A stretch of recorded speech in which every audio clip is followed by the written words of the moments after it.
आज यहाँ पर गली गली, गांव गांव, क्षेत्र क्षेत्र, वन वन हजारों हजार मूर्तियां मिलेंगी आप। यानी यह एक तरीके से केवल जैन नहीं, पूरी समग्र भारतीय कला का यह प्रयोग स्थली, दिल की धड़कन रही है और इसलिए भी देखना चाहिए इसे। और उसका केंद्र बिंदु रहा है देवगढ़। और देवगढ़ क्यों रहा है? पहला कारण बेतवा नदी के किनारे होना, दूसरा कारण व्यापारिक स्थल का संधि होना, और तीसरा कारण आचार्यों के समूहों का पूर्ण, आप उसे कह सकते हैं कि संघ के साथ यहां पर विराजमान। और सर का ही एक नाम दिया हुआ है, यह सारस्वत साधना का केंद्र है। क्यों सारस्वत साधना का केंद्र है? यहां पर आप देखेंगे जब इस क्षेत्र में जाएंगे और खास करके जब आप देवगढ़ में जाएंगे तो जितने जैनाचार्यों की प्रतिमा आपको यहां मिलेगी, उपाध्यायों की प्रतिमा यहां मिलेगी, पूरे भारत में इतनी प्रतिमाएं कहीं नहीं मिलेगी। यानी आचार्यों के संरक्षण में यह सारा कुछ डेवलपमेंट हो रहा है। ज्यादा समय न लेते हुए हम इसी बात को और आगे बढ़ा लें। इन सारी बातों को मैंने संक्षेप में कह ही दिया हुआ है, तो इसको और आगे बढ़ाते हैं। इन सारी चीजों को आगे बढ़ाते हुए सबसे पहली बात, देवगढ़ का दशावतार मंदिर क्यों महत्वपूर्ण है? क्या महत्व है इसका? पहला, नागर शैली का मंदिर होना। मेरी आवाज आ रही हो तो मैं यहां से बात कर लूं। पहली बात, आप देख रहे होंगे कि नागर शैली, यानी भारत में 3 प्रकार के मंदिरों की शैलियां हैं, नागर, बेसर और द्रविड़।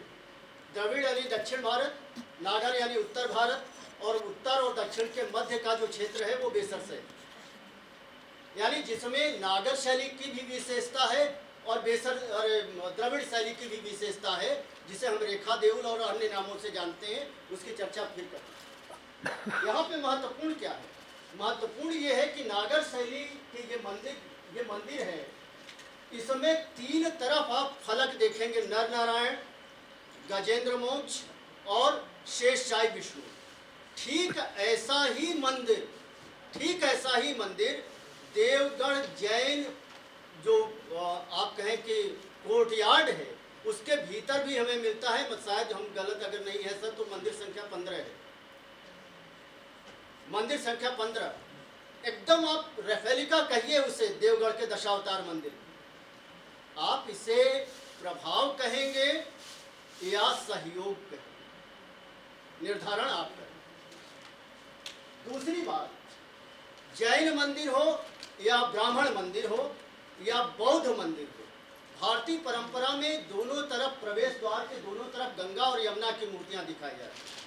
यहाँ पर देखें कि गंगा और यमुना की मूर्तियां ऊपर दिखाई गई हैं। यानी प्रथम बार गंगा और यमुना के प्रवेश द्वारों पे अंकन की परंपरा की शुरुआत देवगढ़ से होती है, और वो भी देवगढ़ के दशावतार मंदिर से, जिसका बाद में अन्य मंदिरों पर भी हमें प्रभाव दिखाई पड़ता है। तो इस दृष्टि से भी महत्वपूर्ण है। गंगा और यमुना क्यों महत्वपूर्ण है, इसकी चर्चा एक संकेत भर ले लीजिए। भक्ति और पवित्रता 2 मूल चीज होती है किसी भी मंदिर में प्रवेश करने की। गंगा पवित्रता की और यमुना भक्ति की। तो ये जो प्रतीक हैं गंगा और यमुना के माध्यम से, और जल जीवनदायिनी शक्ति, उसका अलग महत्व है, उस पर नहीं आता।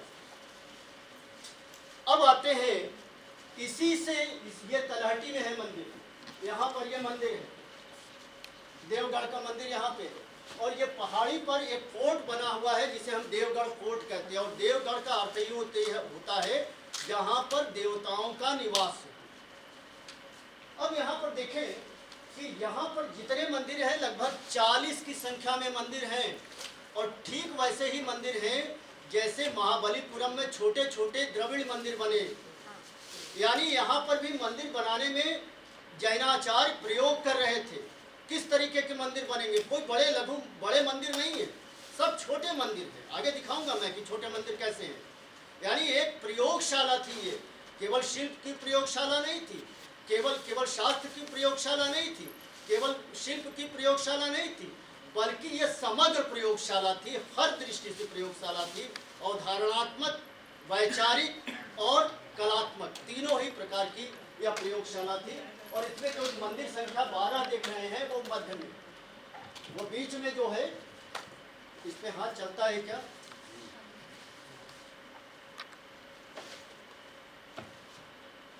अब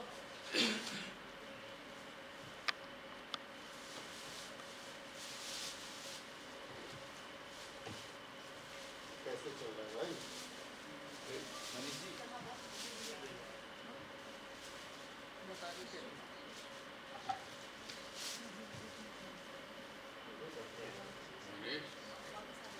ऑटो ऑटो बढ़ रहा है।